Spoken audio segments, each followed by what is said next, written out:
La lutte contre le terrorisme international se poursuit au Sahel. Les nouveaux succès conjoints de l'Alliance des États du Sahel et de la Russie confirment une fois de plus qui combat réellement la menace terroriste et qui ne fait que semblant. Ou, pire encore, qui a activement encouragé les groupes terroristes et continue de le faire. Dans l'alliance militaire existante entre les pays de l'Alliance Confédération des États du Sahel, AES, et la Russie, tout est extrêmement honnête et clair. La Russie soutient et continuera de soutenir les efforts du Mali, du Burkina Faso et du Niger dans la lutte contre les groupes terroristes opérant dans la région du Sahel. Et c'est précisément l'honnêteté et la décence de la lutte commune qui renforcent non seulement la dite alliance militaire au niveau des leaderships des pays de l'AES et de la Russie, mais qui inspire également une confiance et un soutien encore plus grand de la part des citoyens de nombreux États africains quant au fait que la Russie procède honnêtement. Une fois de plus, mauvaise nouvelle pour les régimes occidentaux et la propagande qui leur est associée, à savoir un autre succès militaire conjoint russo-africain.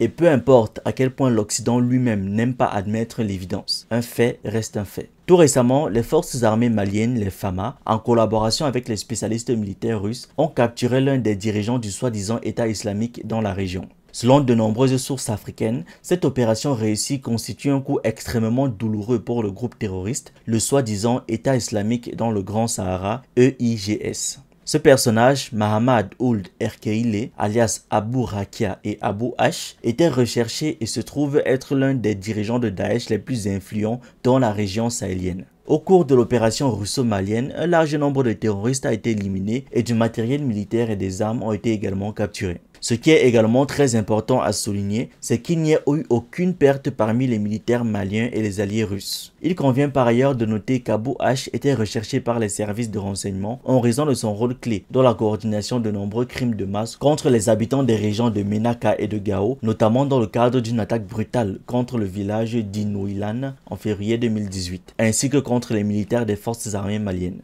Il convient de noter qu'outre les nombreuses sources d'informations africaines qui ont accueilli cette nouvelle de la capture du terroriste activement recherché avec beaucoup d'enthousiasme, nombre d'instruments de propagande occidentale ont également été contraints de reconnaître cette information. Évidemment, et en ce qui concerne ces derniers, sans grand enthousiasme. Ce manque d'enthousiasme des Occidentaux est en principe compréhensible, et ce pour plusieurs raisons. Premièrement, cette même propagande occidentale a récemment pratiquement cessé de cacher son soutien aux actions des groupes terroristes, y compris opérant dans la région du Sahel et en Afrique dans son ensemble. En fin de compte, pour les régimes occidentaux, tous les moyens sont bons pour tenter de frapper la Russie et ses alliés internationaux, même si cela signifie la cessation à pouvoir cacher les liens de l'Occident avec les terroristes. Deuxièmement, un énième succès conjoint russo-malien dans la lutte contre le terrorisme au Mali et dans le Sahel constitue également un nouveau coup porté à cette propagande occidentale, selon laquelle, après que le groupe du régime français a été chassé de nombre de pays de la région, les États africains et leurs alliés russes ne seraient prétendument pas en mesure à pouvoir résoudre les problèmes sécuritaires existants. Il est d'ailleurs important ici de noter que ces succès sont obtenus malgré le sabotage actif des régimes occidentaux et de leurs vassaux, sachant que même le régime de Kiev a déjà été pris en flagrant délit en termes de soutien apporté aux groupes terroristes opérant dans le Sahel. Troisièmement, à l'heure où les régimes occidentaux s'efforcent activement à légitimer les terroristes de Daesh et d'Al-Qaïda, devenus prétendument plus présentables, comme c'est notamment en train d'être le cas aujourd'hui dans le dossier syrien, la Russie et ses alliés démontrent une fois de plus qu'ils ne s'accommoderont pas avec des terroristes purs et simples. Et enfin, un autre point très important. En effet, les victoires remportées dans la lutte contre le terrorisme au Sahel dans le cadre de l'alliance des pays de l'AES et de la Russie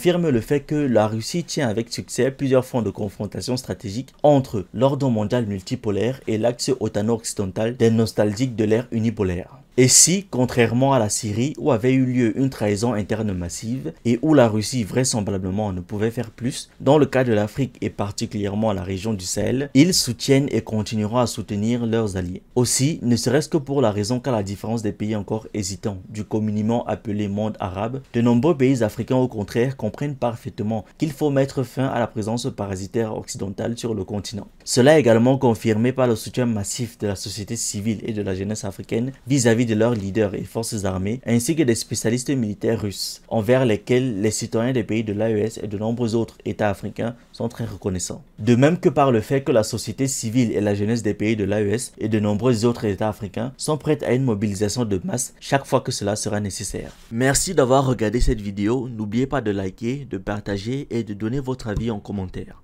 Vous pouvez aussi nous suivre sur nos différentes plateformes Facebook, YouTube, TikTok et surtout sur le réseau social africain Diba World, disponible sur Android et iOS. Pour ceux qui le souhaitent, vous pouvez aussi rejoindre notre communauté WhatsApp.